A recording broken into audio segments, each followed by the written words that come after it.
Sorry, guys. This is way longer than I expected. Hey guys, Dab for the Swarm here. No relation. And we're going to be talking about one of the best games out there. Now, I felt like I had to make this video because I had an issue.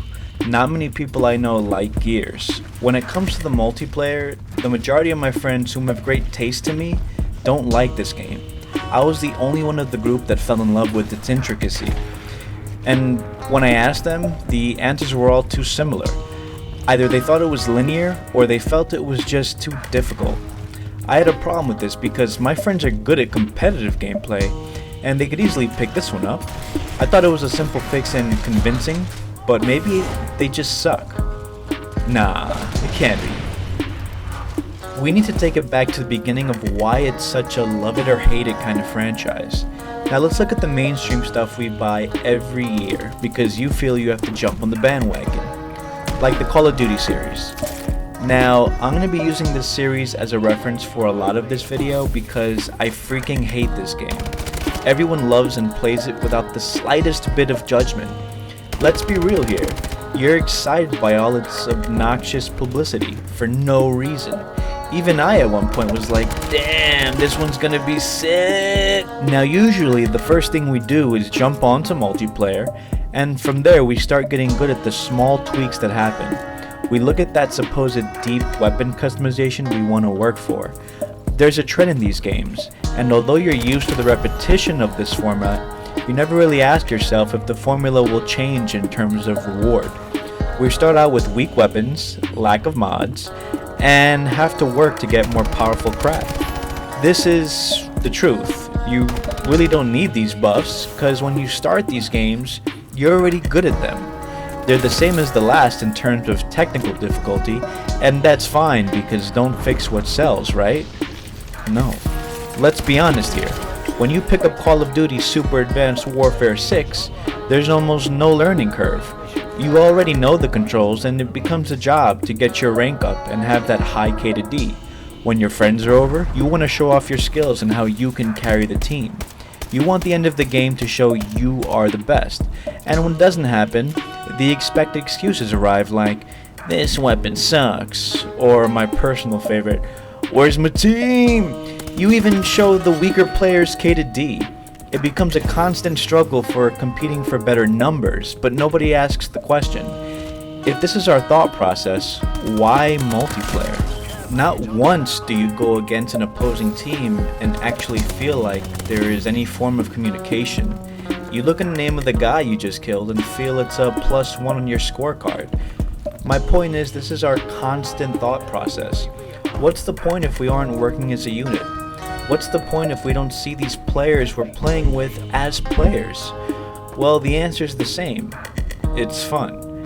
And that answer is the most annoying, inexcusable answer of them all. You see, the problem here is the game will never change with that answer. Come on guys, are you really excited about the new one coming out? Anyway, let's get back to the reason why we're here. Gears of War. If I were to define this series, I would say it's probably the best multiplayer shooter I've ever played in my life. But that's not enough to pick up and play. We're going to start with newcomers, or multiplayer fanatics, and why they don't like this game. Now I had to actually ask around as to why people weren't grabbed, and here are some of the reasons. Now, either the game is tanky, it's too slow, there's no customization, or it's simply too hard. For many people, third-person shooters have felt outdated. FPS games really took over, and even games that never were FPS games implemented that feature, like the GTA series and so much more. FPS games used to be about you. They started to make you feel like you were the person, like that gun was in your hands. Many people started to fade away from third-person games and really just stuck to FPS, unless it was a AAA title. What they do now is give you this deep customization and character gear that you're never really going to see, so what are you doing it for? Why unlock this soldier swag? Yeah, that's me. Look at my jetpack. You only see the gun at the end of the day. It's really to show off to your opponents, which is quite ironic because they don't even care what you look like. They're looking at that red gamer tag over your head. Maybe this will help you guys understand why females use makeup. You see, Gears is a third person, but the main thing to remember is that it is still in fact a shooter, allowing me to compare very specific multiplayer mechanics. And Gears feeling tanky is entirely understandable. This is actually the most noticeable reason why people quit. The genre's been around forever now, but gamers aren't very fond of it. I mean, the game doesn't really teach much on how to move, gives you the basics like sticking to walls for cover and holding a button down to run, but what about those cool moves we see players do in their montages? Well yeah, the game doesn't teach you that. The Gears fanbase is a small one, but a devoted, impressive one. You see, in Gears 1, there was a move to get into cover. This move allowed players to leap really fast toward a wall. Players started using this ability in shotgun engagements to dodge, move to another spot quickly, and then get the shot. The move became essential in close quarters combat, and for many people, players felt it was an issue, which it was technically. Developers acknowledged this, and instead of removing this mechanic, started to capitalize on it, making maps adapt to gamers' playstyles. You see, this wasn't easy to do. Players would have these epic fights using this method, requiring you to play better. This is called wall bouncing. This takes a long time to master, and it's not in the manual, and yeah, I know what you're thinking. Well, that sucks, because I'll never learn. No, you lazy bastard, you just don't want to learn. You simply learn by getting wrecked, and it's just experience, really. Using your A button to leap out of cover, go from cover to cover, and dodging shots. This sounds overwhelming, I know, but bear with me. I mean, imagine playing a game that you have to actually learn. Like, it's not a pick up and wreck the team kind of thing. Why should a game be entirely based on impulse of who sees who first? How about impulse and more? You'll notice with FPS players how they'll use that one gun they trust. Most of the time, secondary weapons are irrelevant unless survive long enough to run out of ammo. Imagine real-life gunfights, scenarios in which you're actually getting shot at. If you've played paintball before, you'd know that you're in cover a lot. You'd also know common sense things like, if I run down this alley, will I die? The game has so much to offer in terms of not just technical skill, but working together. Now, people say the game is slow, but when they get steamrolled by a fast-moving player, they're like, Now, let's look at this map for a second. Wait, what am I looking at? Wait, what? Why is the map important, you ask? Wait, you mean to tell me that you never questioned the developer's thought process into making these things? Do you just play them without an assumption of balance issues? I swear, if you're one of those guys that just toss the nades the second the game starts, please turn this off now. So, every map in Gears is even, balanced and spaced out for the opposing teams. So we have these two entryways. These are our spawn locations. Now you'll see that there's kind of like a short distance to get into engagements. When the team spawns, they have a second to decide where they're going to go. You see, on both sides, there's a fork in the road, and this fork is probably the determining factor as to who's going to be getting the first advantage. In each direction, there are weapons in the centers of each road. These weapons are called power weapons, and the team that gets the power weapon first has advantage. These weapons are called power weapons because, yep, they're powerful. Now, on this map we have the boom shot, which is basically a grenade launcher, and on the opposite side there's a sniper, which turns tides but requires a bit more skill. Now, depending on how your team operates, they're going to divide to go to one of these particular weapons. Here is where strategy starts to take a vital role, because the opposing team meets up at the same time. We have a huge fight between players to get that advantage. In the middle, we have a standard grenade, which can also turn the tides. And yeah, that's right, grenades are a power weapon. There are many more that vary depending on the maps, and they continue to grow in numbers as each Gears releases. I know what you're thinking. That's it? I know what you're thinking. That's it? Well, this changes things drastically because everyone has the same goal. In Team Deathmatch, for example, there's 2 scores per team. The majority of Team Deathmatch in those other games, it feels like a goal to a kill count. For example, the first team in COD to get, I don't know, 1 billion kills total wins. Well, if one player is crazy good, they can do all the work. And dying never really feels consequential because it's like, oh, I died, let me immediately respawn and continue. And yeah, I get it, the game is super fast, and you feel like if you're not playing for a split second, the game is boring. Now, if you can't wait for literally 5 seconds, you're a problem, in which, yeah, you should stop watching this video as well. So, here's an example of how important the start of a multiplayer game really is. You see, as I run to the sniper on the upper portion of the map across from us is where our opposing team is. As I climb up, we engage the enemy, fighting for the sniper. If you hadn't noticed, I'm providing cross-cover fire as my teammate progresses with the Nasher, which is the shotgun. You'll also notice how important it was for me to assist during this engagement to get the upper hand. I successfully got the downs and he confirmed the kill. And that's okay, because we're not here to cry about the numbers, we're here to win. It's not easy to get downs, and the game rewards you more points for getting downs over kills anyway. Afterwards, you'll notice both of us secure the sniper and telepathically decide who's gonna take it. I didn't have a mic at the time. It's all respect and teamwork at the end of the day, and we now have control of that section of the map. In Gears Team Deathmatch, we start with 20 lives. These lives are shared amongst our team, so if let's say we have a player that isn't doing so well, maybe it's a new player. Our goal is to support our teammates and save our lives, because when you run out, that's it. Sharing lives is the foundation of how you play to win. When you die a lot in this game, you actually care about it.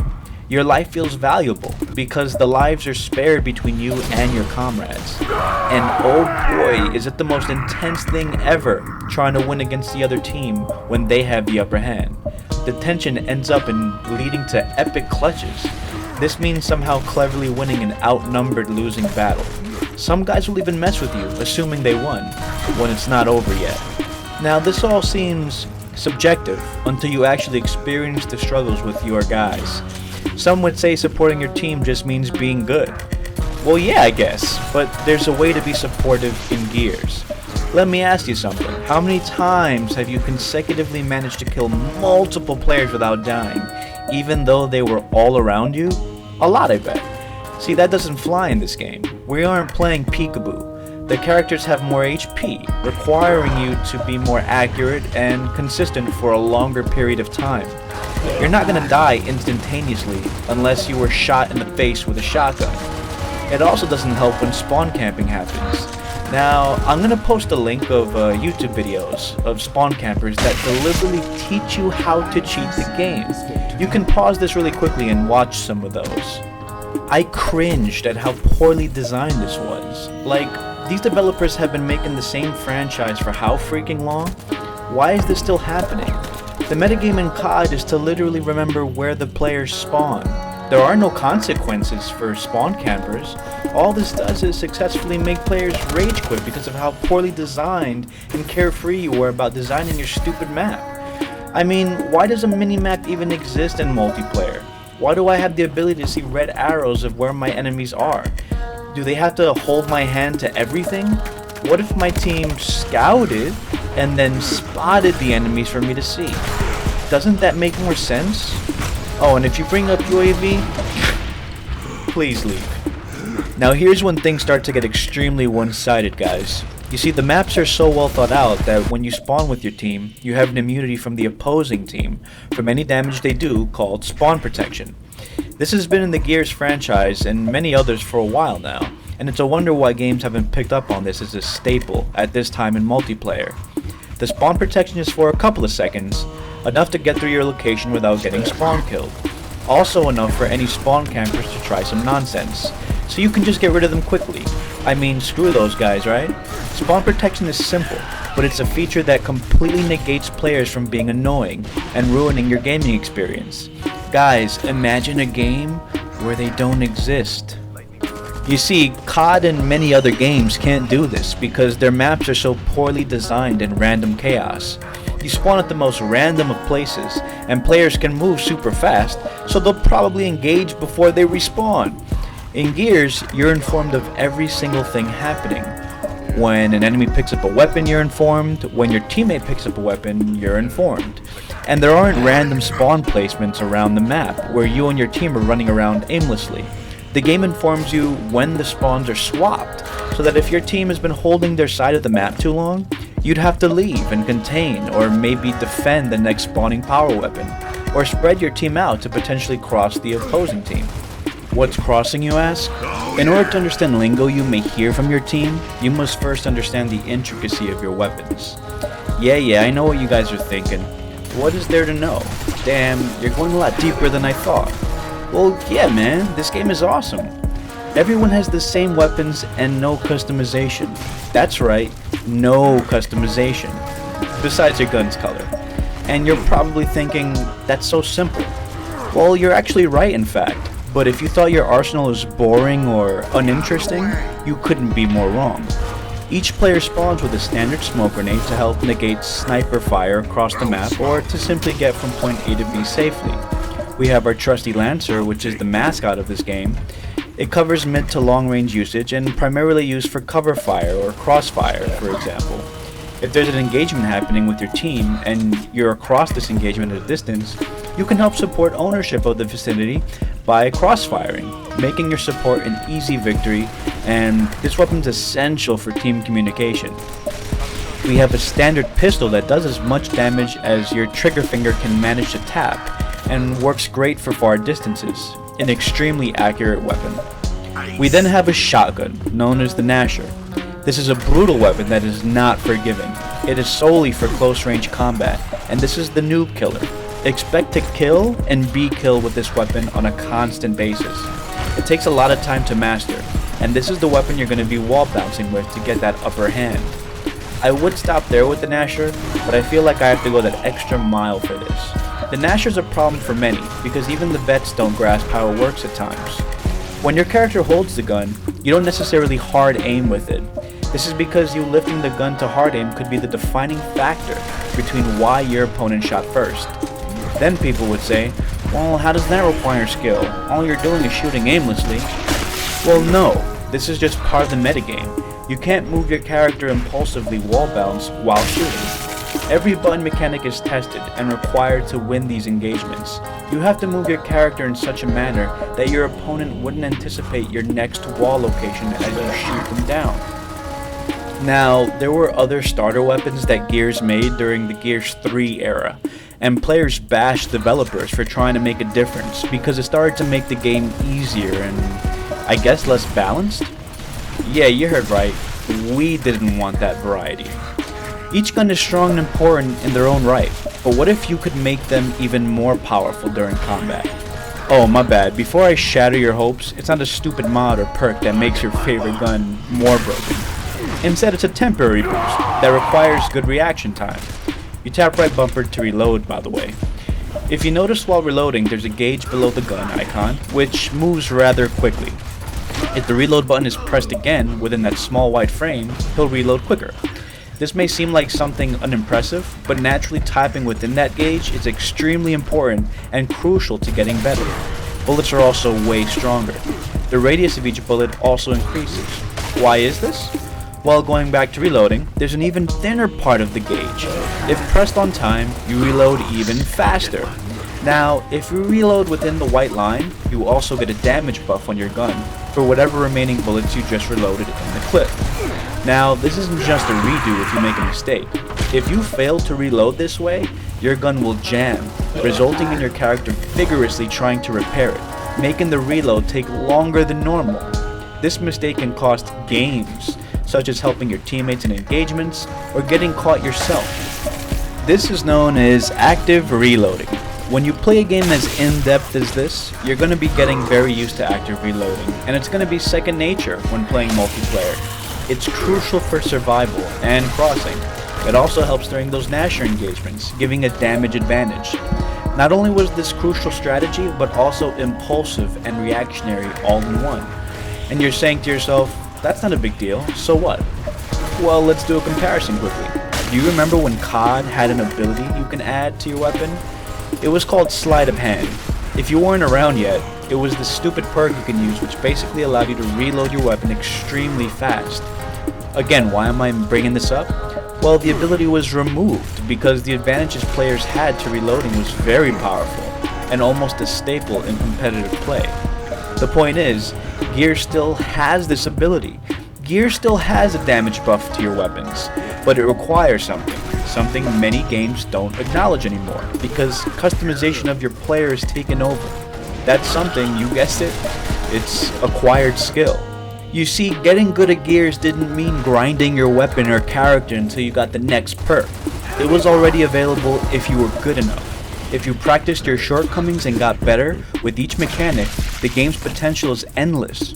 Learning new metagames and ways to catch your competition off guard, outsmarting and using teamwork is all part of making this perfect multiplayer world. When you win a game in Gears, you're proud of yourself and your team that you won. Looking at your K to D in this game is as irrelevant as your ego. At the end of the day, you should be playing competitive play for hours, not because you want to make your character better or stronger, but to make you as a player more skillful and better your technique. Because when everyone is spec'd the same, skill is all there is to separate the best from the basic. Now I can go on and on about why I love this game so much. Like, damn it, Gears is the reason I own an Xbox. But I just wanted whoever's watching this video to know that if you don't like this game, I understand. And don't be afraid of dying. It takes time to actually be good at something.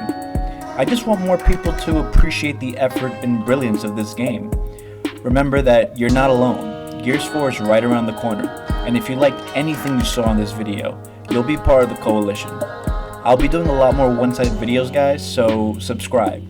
This is going to be a special channel outside the favoritism. You know, the stuff we always see on YouTube. This is just the beginning. Special shoutouts to my fellow cogs like Butter, Gold Glove, and so many more for teaching the basics and making this game specifically more fun. I hope you guys enjoyed, and this is One-Sided. Stay tuned, Dab out.